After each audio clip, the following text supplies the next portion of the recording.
You want to talk about Gone Girl? I loved the twist when it turned out she was an alien.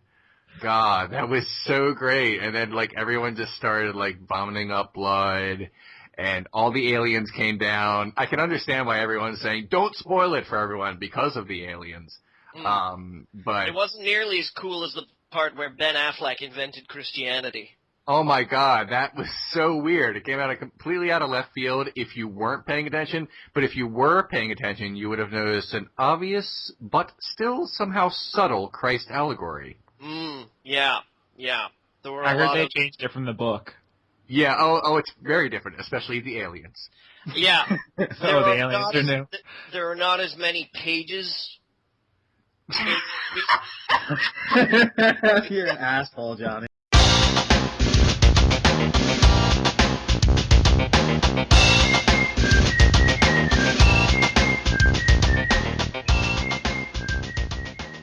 Hello, everyone. Welcome to Word Funk. I am Leon Thomas. I am joined by Johnny Maloney and Austin Yorsky.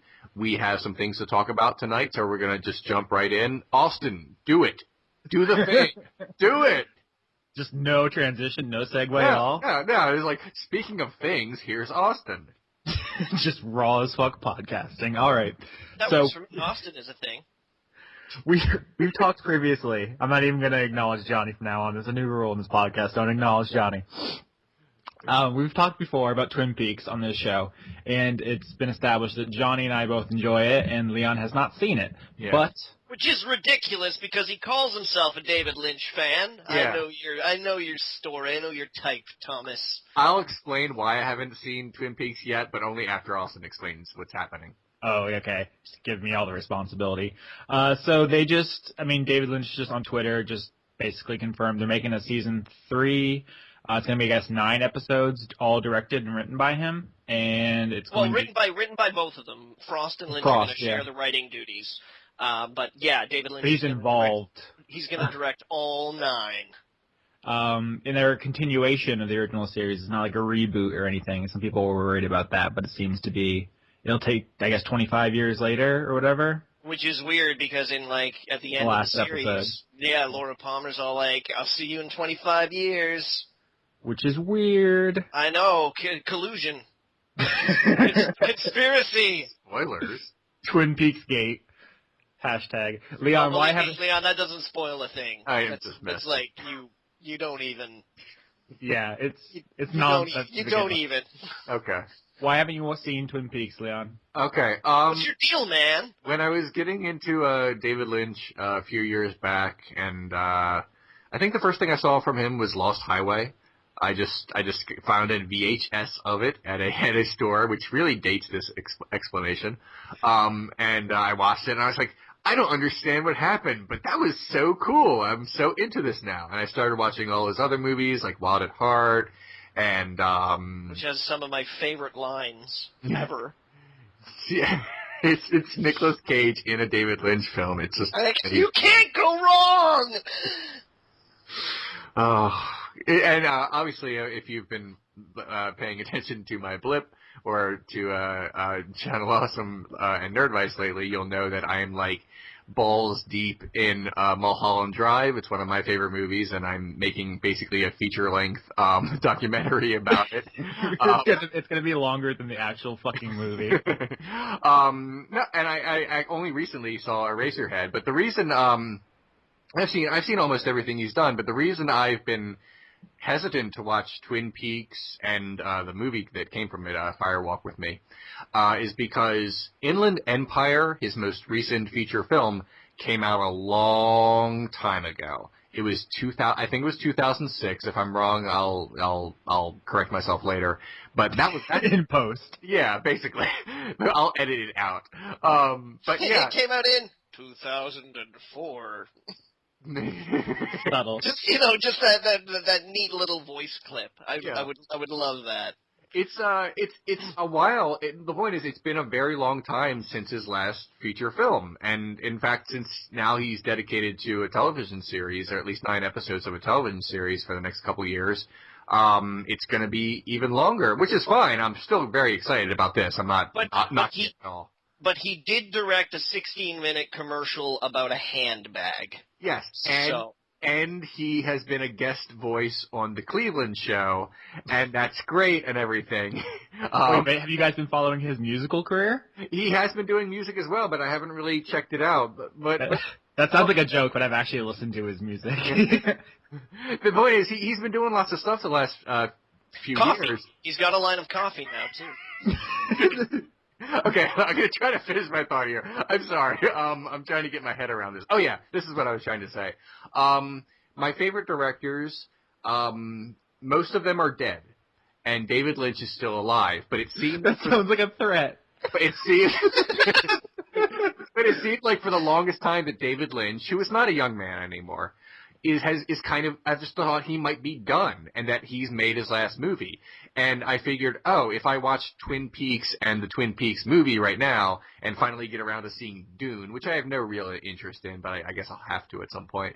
If I finally just watch the what's left of his filmography, then that's kind of it for me. My favorite director is just, there will be no more David Lynch. But now that I know that there is a third season, and potentially I can only assume that this will light a fire and he'll do more stuff in film and television, that now I will start watching Twin Peaks and the movie and the third season, I'm sure. But with my favorite directors, like Kubrick and Bergman, they're dead, and and knowing that there's going to be no new movies from them, I've intentionally not watched all of their filmography, because once it's done, it's just done. There's not going to be some secret Kubrick film that someone's going to unearth, and he's like, oh, he really did do the Napoleon thing he was always going to do. It was just hidden somehow. It's like, no, it's done. That's it.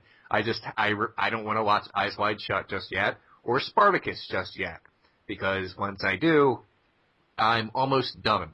And similar for a few others. So that's why I haven't watched Twin Peaks. It's not because I don't think I'll like it, or I'm not a big Lynch fan.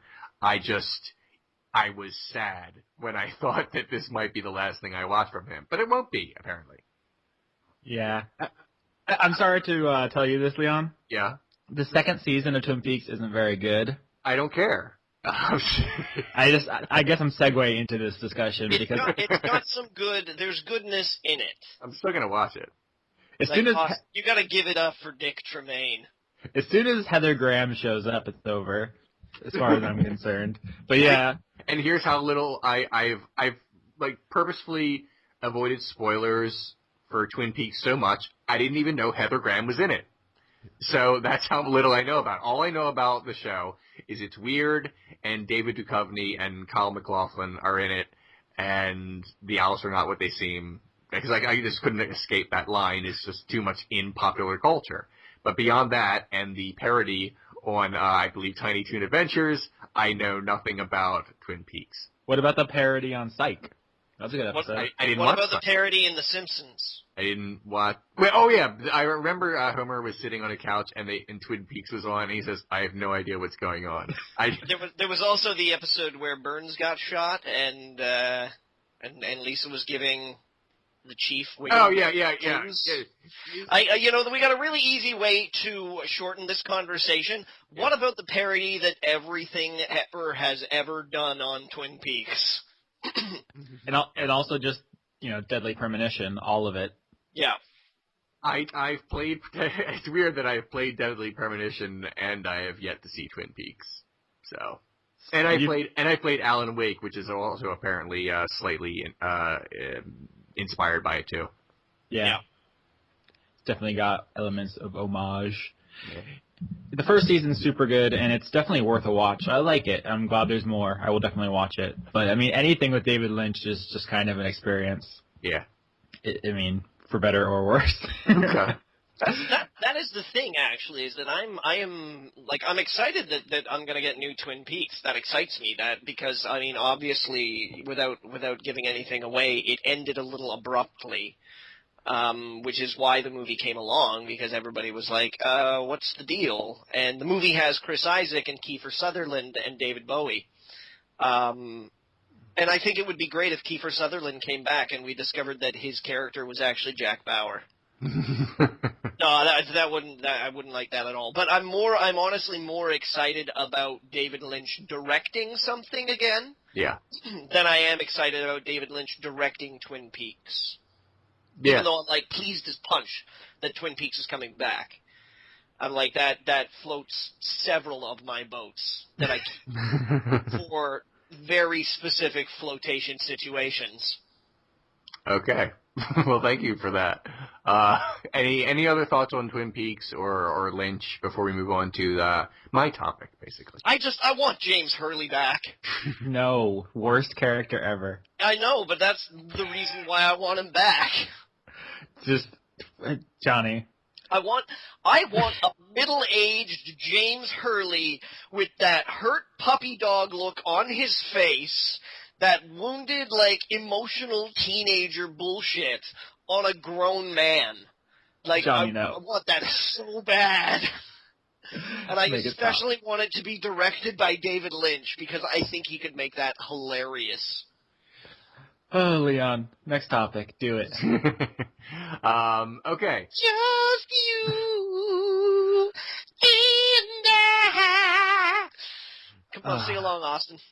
I'm not indulging you. We talked about this. New policy. No one acknowledged Johnny. Forever. Leon, just steamroll him. Okay, so, guess what movie we've been waiting for since a very, very long time? The new Ghostbusters movie. A good Spider-Man movie? Damn, I should have been faster on that. Wow. So anyway, Ghostbusters is happening, and I know this sounds like I'm making this podcast 10 years ago by saying that, or 20 years ago, if they made podcasts then. But yeah, this is actually confirmed. After years of waiting for Bill Murray to say yes, he has still not.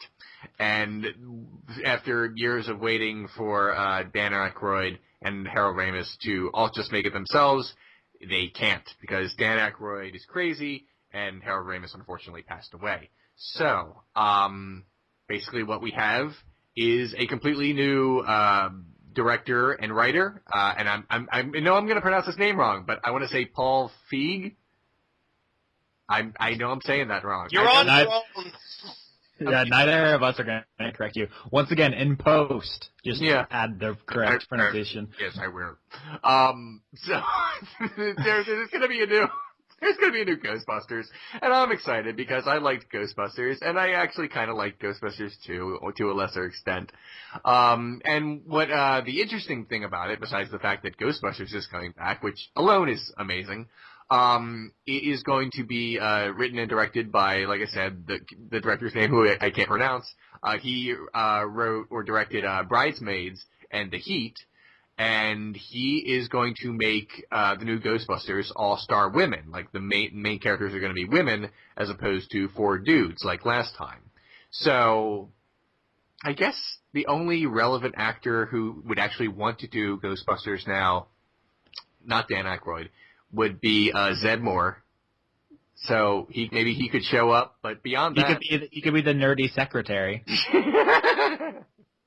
Role reversals. I can't wait until we get, inevitably, the remixed theme song version, sung by, I'm gonna say, Kesha.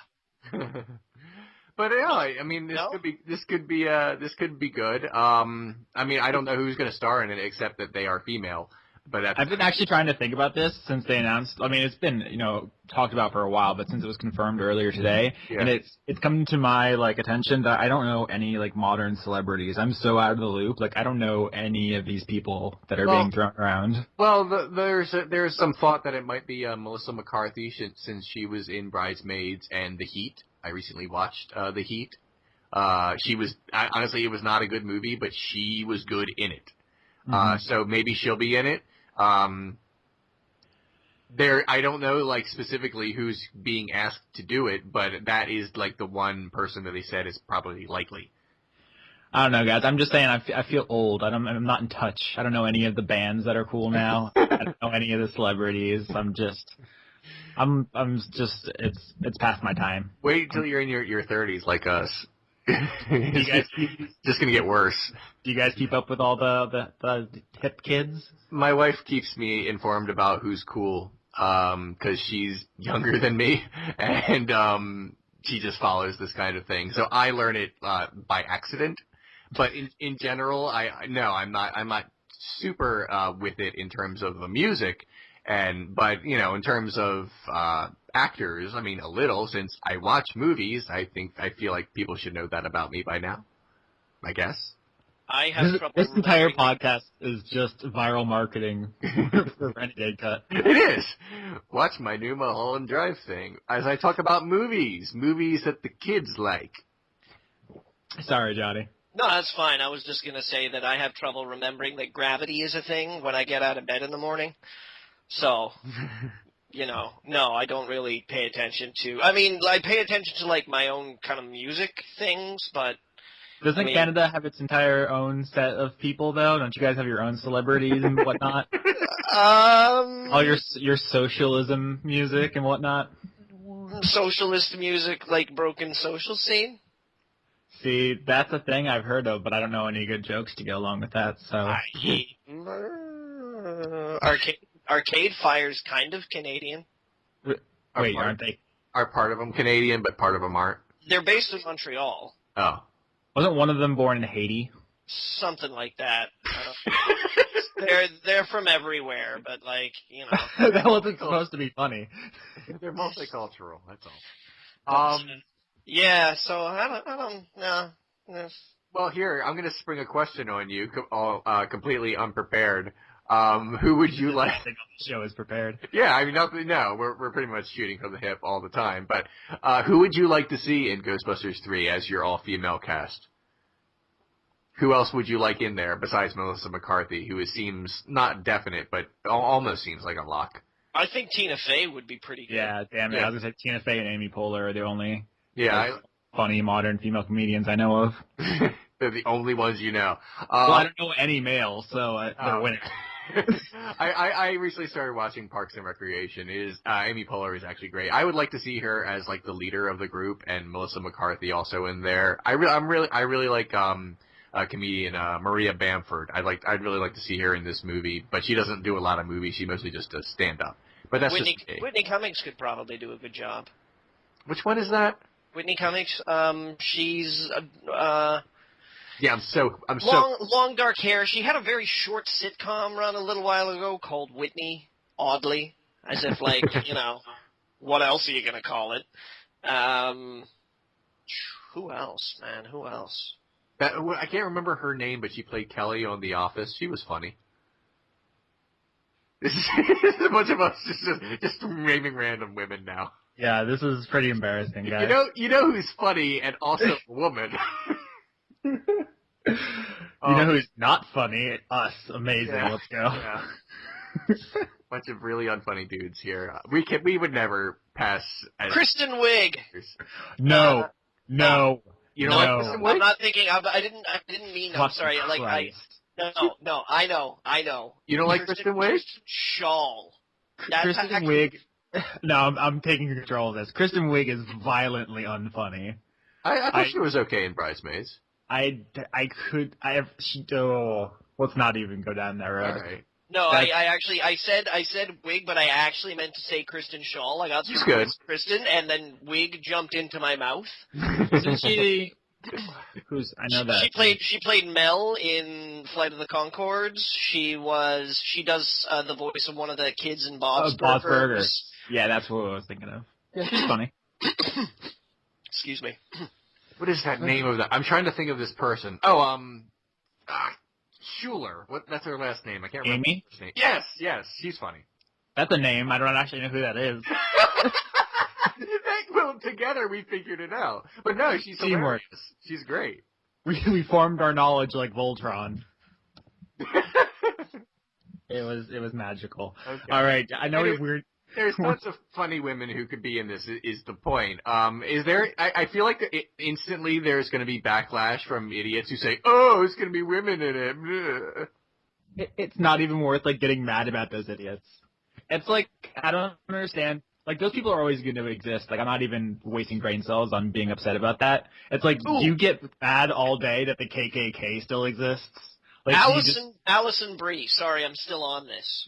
Just naming cool women. All right. And Austin's all like KKK, and I'm like, no. Allison Brie is pretty funny. The reason I would get annoyed by people who would like throw their arms up in the air and say, "Ugh, a bunch of women in this Ghostbusters movie," is because although pretty much society has written off the KKK, like no one's standing up for them at all. Like idiots will still say that, like in large, massive groups, like really stupid, sexist bullshit like that. That's a thing that's still a thing. The KKK is like a basically a joke at this point.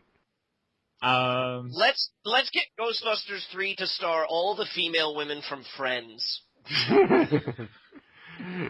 Oh.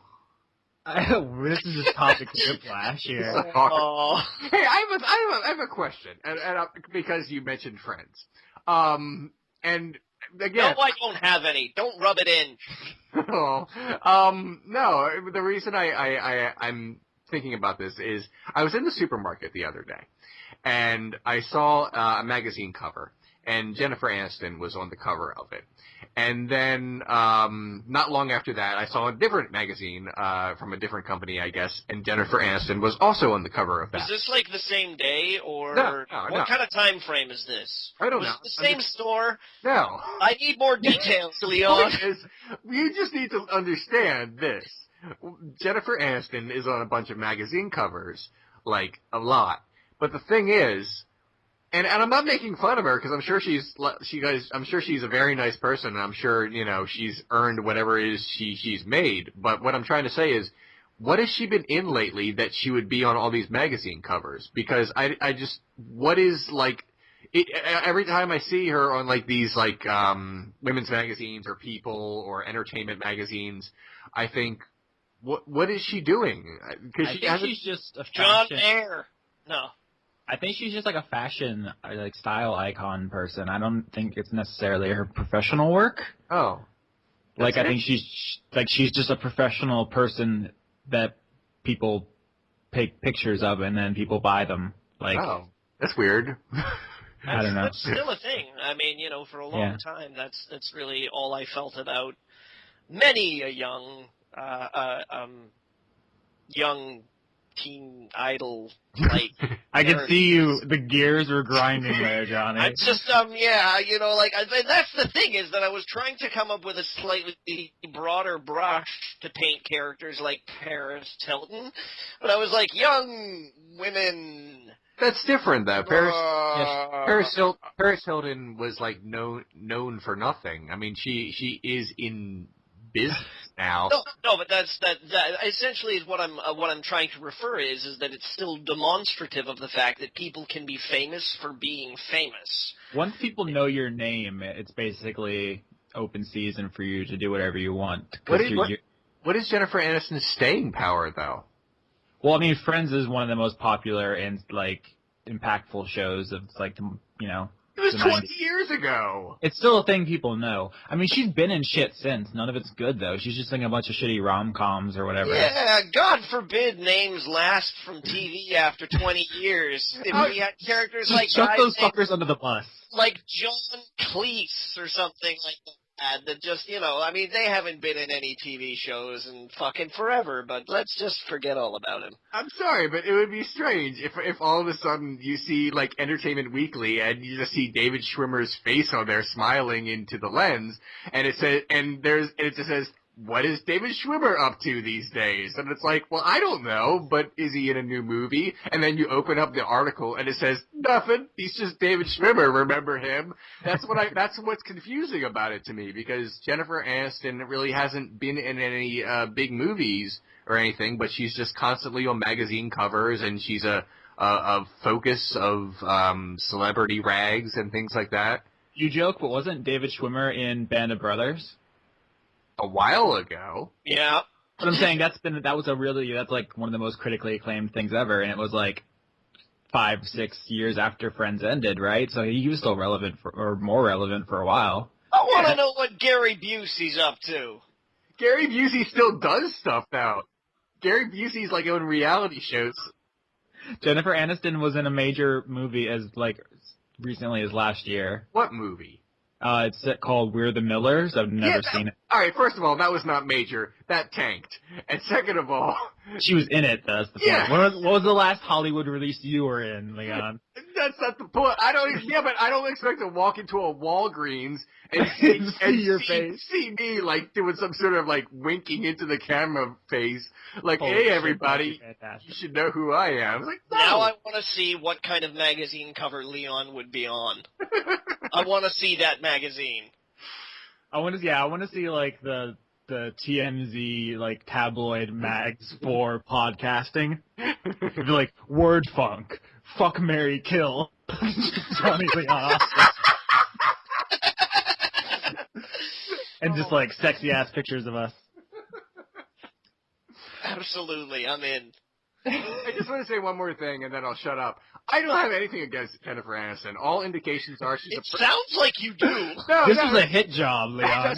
Absolutely. This is a smear campaign. You were besmirching Jennifer Aniston's good name. That's what I'm trying to say. I have nothing against her. In fact, all indications, everything I've ever heard about her, is that she's basically a nice person. There's nothing bad you can say about her. I just found it confusing as someone who, sees the covers of entertainment magazines and sees the cast of a new big movie or new big show, that the person on there is not any of those things. It's just someone we used to know. Johnny, that was your musical cue. No, oh God. Fight really hard, Austin. Did you guys even like Friends? Is that a thing that we enjoy unironically? I watched it when I was young, and then I stopped watching it because I found it less funny as I grew up. And now when I try to watch it, like if it's on, like I'm in a waiting room and someone has it on like TBS or some of those old stations that play sitcom reruns, I'll kind of glance at it and like, I didn't really find that funny. And it's not I wouldn't even say it's a bad show. It just, my tastes changed. And, of course I hate Jennifer Aniston. So, no, I actively dislike it as a show. Okay. So you have a harder stance. Yeah. Back when it was popular, I thought I was too cool for it, right? Because it was like the popular, white people comedy show. And then I got in a golf cart accident. Long story. Wow. I wouldn't hear that story, but it sounds terrible. It's actually a long story. That's just a thing people say when they don't want to talk about how they crashed a golf cart and ran their own leg over. This story is getting better. How did you crash it and run your own leg? I was driving and my brother threw orange juice in my face as I drove by. I swear to God, this is a real story. This actually happened. Random thing to throw in someone's face. It's a real thing. Anyway, wait, was it the pulpy orange juice or was it filtered? Was he being a dick about it, or did he just really think you needed vitamin C? Austin, you look like you're on the brink of some scurvy. Oh, I just lost the train of the story. Okay, so I ran myself over. And I was, bedridden for a while because I smashed my leg up. Again, several times this has happened. And I was at my cousin's house, and she had the entire series on DVD, all 11 seasons of that fucking show. That's a desperate moment. So I Clockwork Oranged myself for a week. When you're bedridden, then you've got that one option, and you're like, I don't know. That's tough. So I actually kind of like Friends, although I suspect that it's Stockholm Syndrome because I was basically stuck with it, and I just watched all of it. So I actually think it's kind of funny. Okay, fair enough.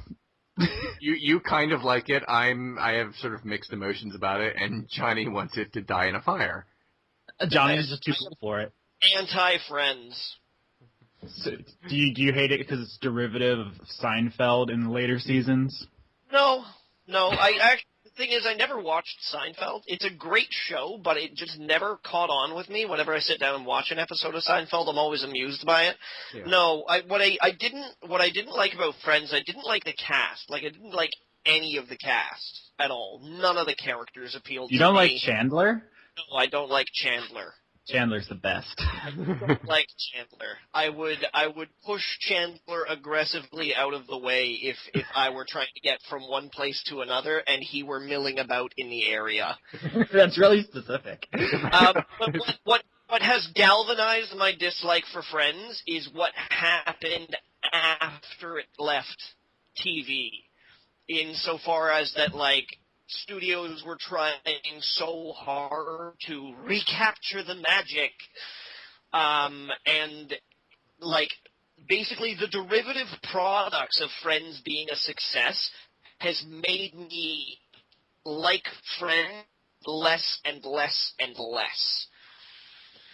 Because it just, like, it lays bare the formula for me of trying to, like, copy success and that dull practice of just, you know, digging the same well over and over and over again. And it just, like, it leaves distaste. And I lay it kind of, like, squarely at the foot of Friends.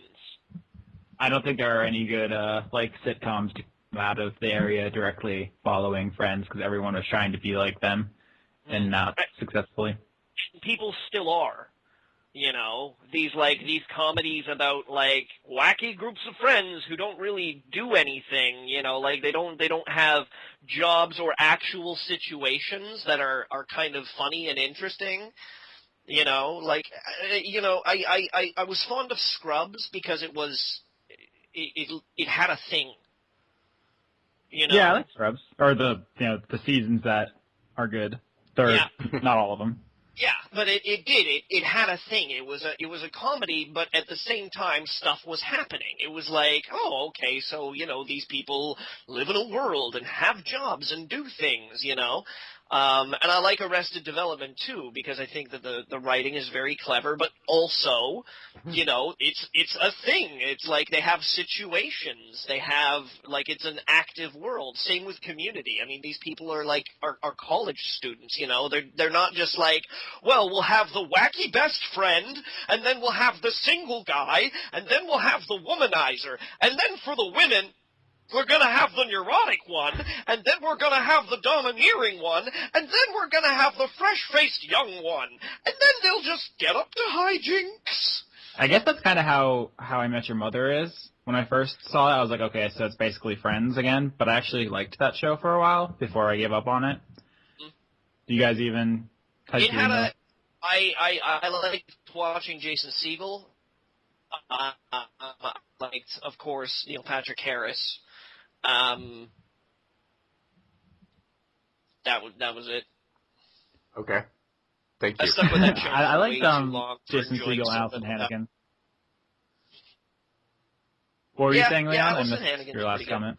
Oh, I was just thinking that post How I Met Your Mother, Jason Segel is going to have a pretty good comedy career, and Neil Patrick Harris was in Gone Girl, and he'll be in a lot of stuff. And Kobe Smulders probably will have a career. She's in the freaking Avengers. So, I mean, once you're a Marvel Cinematic Universe character, you're pretty much you're good for a while. I mean, what's going to happen to the guy who plays Ted, whose name I can't even remember? You mean the guy they dragged through the show as like a weight around all of their necks who did nothing? Yeah, I'm sure the guy who plays him is a really nice guy, and I'm sure he's a pretty decent actor too. But for some reason, he didn't really pop in the show as much as the others. I guess that can kind of happen when you're like the central character, and all the other wacky characters are more interesting. Well, because of the basic premise of the show, he was like the Ahab or whatever, not the Ahab, the Ishmael. You know, he's just there to be like, you know, I'm looking for my future wife. Here are my friends. Like, there's nothing cool. Yeah. And Allison Hannigan, I mean, she was famous way before, and I'm pretty sure that I mean, if she retired now, she'd pretty much be set. Oh, can she be in Ghostbusters 3? Yes! Yeah! Oh, good callback. I like Allison Hannigan. Yeah. We actually, it's funny, Johnny, you brought up Community, and we're talking about comedies now because we don't actually have a third topic. So I was talking about this on Twitter. Someone asked me to bring it up on the show. Have you guys seen or heard of Rick and Morty? Oh, yes. It's a That's, cartoon. Dan Harmon's. It's made by. Yeah. Yes. And there's one other guy, Justin Roiland. Dan Harmon and Justin Roiland. I haven't actually seen. I've seen like 3 episodes of Community, but that's Dan Harmon as well, and he has this new cartoon show called Rick and Morty. My brother recommended it to me, and it's really funny, but also like really like it goes into like some like South Park territory where you're like, oh, okay, that wasn't funny enough to justify that like level of darkness or whatever. But I think you guys would like it, at least for certain episodes and stuff, because it goes into like some like leave the regular audience behind jokes. Like there's some monsters they just refer to as Cronenbergs. Like if you're not familiar with David Cronenberg, like the director, like you'd have no idea, like that joke, like how many people who watch Cartoon Network will get that joke like these days? I don't think that's like a known thing, like among the kids, the cool kids. So I like those kind of things where they just, just make the jokes that smart people would make in those situations. Mm-hmm. Instead of kind of trying to level out and like give everybody time to catch up. Basically, yeah. It's kind of like if Doctor Who was played like alcoholically straight. Like they just jump around in universes, getting into shenanigans and stuff, but like with horrible consequences. I see it as a mixture of Back to the Future. The characters are it's the scientist and the kid. So yeah. It's Back to the Future meets Doctor Who meets Leaving Las Vegas. Yeah, but funny. It is pretty funny. There's 11 episodes of it right now, and I probably will watch more. But it's strange because I went from not watching much TV to like there's a bunch of shows I actually like now. I'm kind of stuck in that because every time I feel like I'm about to watch Twin Peaks or Fargo, someone says, "Hey, there's this thing." I said, "Okay." So this morning I watched the pilot to Arrow, which is a show on the CW starring Green Arrow, Oliver Queen. I don't know the name of the actor who plays Green Arrow. I just know that it's about Green Arrow from DC Comics. So I was like, okay, I know like 2 people who like this show, and so I watched it, and it is so great. I've heard really mixed things. Apparently the first season is only okay, and then the second season is awesome. How are they going to make a show out of the Flash? Like, I feel like his powers He's going to go really fast. We've talked about this before. One of you said, what's the deal with the Flash? You can just go fast. That's it. Who cares? And I explained, and I will explain again, that he can do all manner of things. First of all... Leon, I heard you the first time. Guess how many rats' asses I give. The point of a superhero isn't just to find out what their powers are. It's how they use them. I know. I think it was actually me who was demanding an explanation because it just feels like his powers are so like all-consuming. Like any problem, he can just instantly take care of. There's very little I feel like that could challenge the Flash. There's always like some wacky way that a villain deals with the fact that he can go super fast. Like he says, I feel like every week the villain's gonna invent like a fucking great ray gun that slows everyone down. That's the only way it works. I just read a thing. There was a Flash comic where the Flash stood on a metal plate that's like weight tested or something, and the villain said, "If you move from that plate, I will kill all of your friends," or something. So you have to stand perfectly still while I shoot you, or I'll shoot all your friends who are tied up. Because if you move from the plate, they'll explode because it's rigged to things. Wait. And the Flash was like, damn it! Did the Flash go really fast? He did not. He took one from the team and got shot and died. and that was how the Flash died. But then he came back to life because of machines in his chest. Oh, bullshit. I know. The Flash dies a lot, and there is a new Flash. There's been a lot of Flashes. That sounds like I'm sure it was like executed fine, but it sounds really lame. Like I'm just picturing the villain just putting a piece of metal in the street and standing by. The Flash walks over. He's like, "What are you up to?" He's like, "I'm going to shoot you." Like, that's just not a good death. Okay, Leon, here's what you do. When The Flash airs the episode where a guy invents an ice ray and freezes all the ground and the Flash can't run really fast on the ice or else he, like, falls down and hits his ass like an idiot, then you can call me and I will watch that episode. Well, I got news for you, because one of the Flashes, our main bad guys, is named Captain Cold, and that's exactly what he fucking does. I'm not even joking. That's in his rogues gallery, Captain Cold. I just want to let it be known there that I was making a wry joke, and that actually turns out to be a thing. You know what's actually funny? Watching all these gritty, like, reimaginings of comic books and, like, how stupid they are. Like, putting, you know, Edward Nygma into, like, a gritty noir drama, and it's like, that's not a name. That's embarrassing. Please stop. Like, no one's taking you seriously.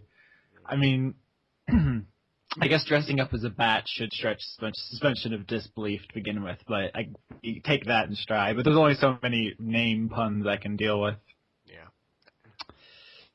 I feel like if you have a weird pun in your name when you're born in Gotham City, you're pretty much destined to be a villain. Like if your name is like Bob Flamethrower, it's like, oh, and we know what's gonna happen, and we know what he's going to use. Well, that was like the end of Unbreakable. Yeah. You guys remember the end of Unbreakable when Samuel L. Jackson's like, I should have known because of the kids! Because of the kids! They called me Mr. Class! Has an excellent Samuel L. Jackson impersonation. I actually really like Unbreakable. Yeah, it's my favorite Shyamalan movie, which isn't saying too much. Yeah. He's made like 2.5 good movies. That's a low bar. Yeah. They just roll that bar on the ground and people just step over it. Yeah. So, Johnny, unless you have something else you want to say about any of the other things we're talking about, you apparently played a new video game. I did play a new video game. And Nerd. it's actually a new video game, too. Like a brand new video game. Not a video game that's like 8 years old. And I was like, yeah, I played this thing. It's been around. But I got to dig my hands into Sherlock Holmes' Crimes and Punishments. I was talking about it on the podcast a couple of weeks ago in concert with The Vanishing of Ethan Carter that I think I talked briefly about last week. Mm-hmm. Did he ever show up? Ethan Carter? Yeah. Don't spoil it. I'm not going to spoil play it. that game. Get your head out of the gutter there, Austin. Your spoilers gutter there. And Is that a thing? soak it in a fresh barrel to find out for yourself, genius. All right. Sherlock Holmes? Yeah. Is that the one with Benedict Cumberbatch? It is not the one with Bandicoot Cumberbatch. So Crash Bandicoot? Crash Bandicoot. It is not the one with Crash Bandicoot and the guy from The Office, Martin Freeman of the Land. In any case, the reason, like, I was excited briefly. I was excited about this game because mystery video games suck. As previously established. For a multitude of reasons, but things like, because of a lot of hand-holding game design these days, they, like, force you to discover clues, or you need to, like, interrogate the individual a certain way, or else you don't get through the segment, and then they're like, oh, you screwed up, start over again. So it's not really a mystery, you're just kind of, like, beating your head against the wall until you find the weak point, and then you break through to the next wall. Crimes and Punishments looked interesting to me because not only do you have different suspects for each crime, but you can also determine how you want them to be dealt with. So I was kind of like, ooh, they might pull it off. This might actually be a great mystery game, and it is, without a doubt, a firm step in the right direction.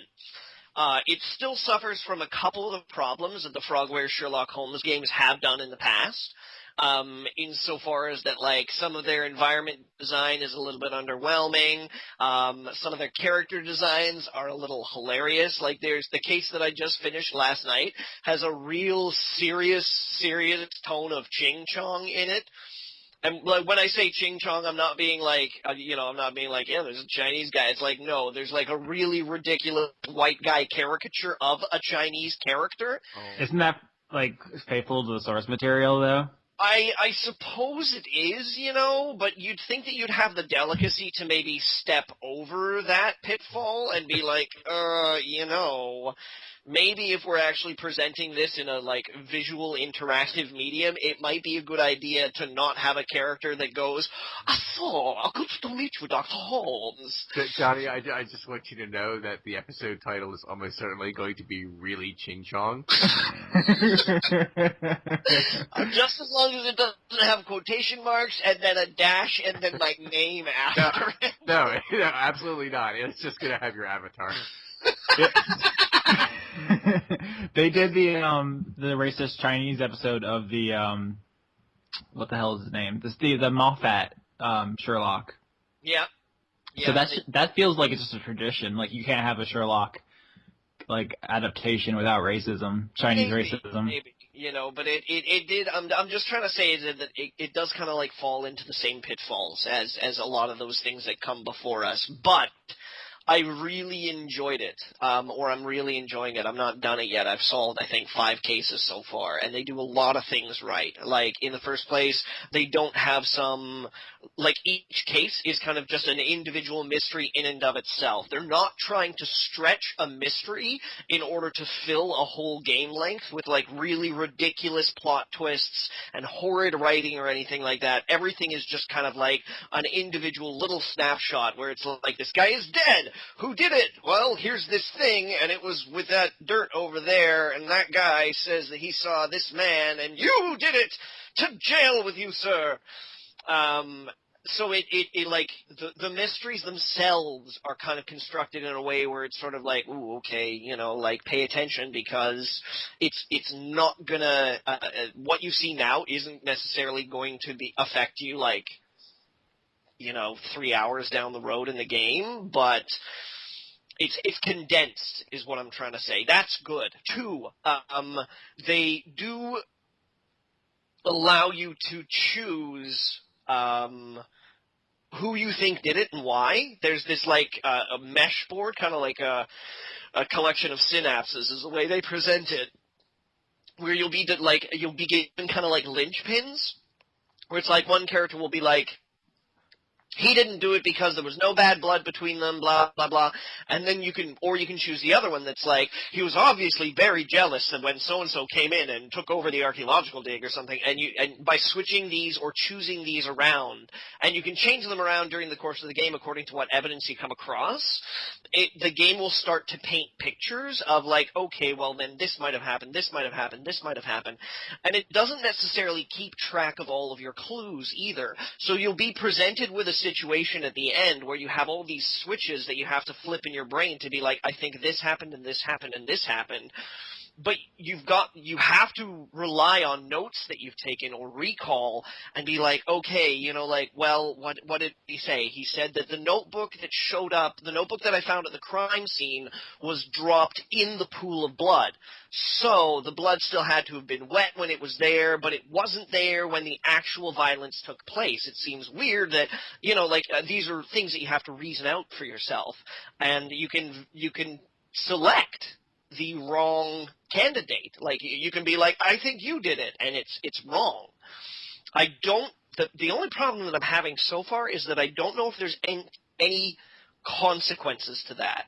Because it's all very well to be able to say, like, yeah, you can pick the wrong guy, but unless that kind of feeds into the game at a later point, that's like having a jump button and like, or a shoot button in a game, and then being like pressing the shoot button and it being like, you win, without even seeing whether or not you jumped or shot. Video games are as much about learning the consequences of your actions in terms of a win-lose state, or, a success-fail state, as they are about actually interacting with them. So it's kind of like having all this mystery and then selecting this, because I did 2 of the cases out of like the 5 or 6 that I've played so far, I got wrong. And it kind of gives you a choice. You can be like, oh, you can go back and fix that. And I'm like, nope, I'm going to eat my mistake. Because I want to know if that does anything. I can't say as to whether or not it actually affects things at this point in time, unless maybe the last case is kind of like made up of all these different things. But it just unlocks a mini game where you sit alone in your house drinking, feeling bad about getting the wrong man convicted. Yeah, right. Inject a little cocaine and just kind of be like, ooh, I should have picked the other man. Just tap spacebar to regret Precisely, you know. Oh. Press X to brood. So I haven't finished it. I don't know if that leads into anything at the end of the game, but I was pleased as punch in that first case that I got wrong, where I was like, yeah, I got it wrong, let's keep going. And there are, like, obviously some things that you can miss, like clues that you can miss and things like that. I'm playing very thoroughly. Apparently I haven't missed a clue yet, but I've come to the wrong conclusions about some of them. And I was pleased as punch that it was like that you can just kind of come to a conclusion and be like, that guy did it, without even learning that maybe there are two other suspects to the murder in the case. So you can just run around Cole Phelpsing in people's faces? Well, to get to the point where you arrest someone, you do need to accrue a certain amount of evidence. But I have played some cases. There were like one or two cases where I was like, it's one of these two guys, and then like right near the end, a third like possible a suspect shows up, and I'm like, shit. So it is definitely a step in the right direction. I'm really enjoying it. I want to know if there are more consequences to choosing the wrong person, but that will have to wait until a later podcast, I'm afraid. But so far, it gains my thumbs up, seal of approval, sealed with a kiss, and other top hits from Seal. All right. Like Kiss from a Rose. Yes, I think we all got that, didn't we? Yeah, some things don't need to be said. You know what? Weird thought. Connection to that. A week ago, I thought to myself, you know what? I haven't heard in a very long time, "Kissed by a Rose," and I listened to it, and it's a good damn song. I have no joke about that. I just really feel like that's a really good love song, and I wanted to share that with you. Thanks for bringing us into your world, Leon. Yeah, you're welcome. And I'm glad I could guide you to this warm memory. With that, we really do have to go. Anything you want to say right before I press the stop button? Yeah, when you guys go to the doctor, make sure that you're very eloquent and clear about the symptoms you're suffering, because doctor, my ass is bleeding, and doctor, I'm shitting blood may seem like the same thing, but from a diagnostic perspective, it's not. See, I told you should just ignore him. I've been playing Smash Brothers this week, and there's not really anything to say about it because it's Smash Brothers is like the best thing ever. Obviously, who's your favorite character? To use or just in the context of like characters, like to use. Bowser is my favorite to use. Obviously, Robin from Fire Emblem was like my favorite character, like as a person. He was the most favorite three-dimensional character with nuance. Yeah, Robin has a personality. Now, that's the thing. People talk shit about, like, Fire Emblem's characterization sometimes, but it's like, oh yeah, Mario is a fucking nuanced. It's a fucking Hamlet over there Who would you like in the to Mushroom rub Kingdom. up against the most? Smash Brothers. Who do you think smells the most like fresh seawater on an August morning? Probably the Wii Fit trainer. Yeah. I have to stop. I literally must press the stop button now.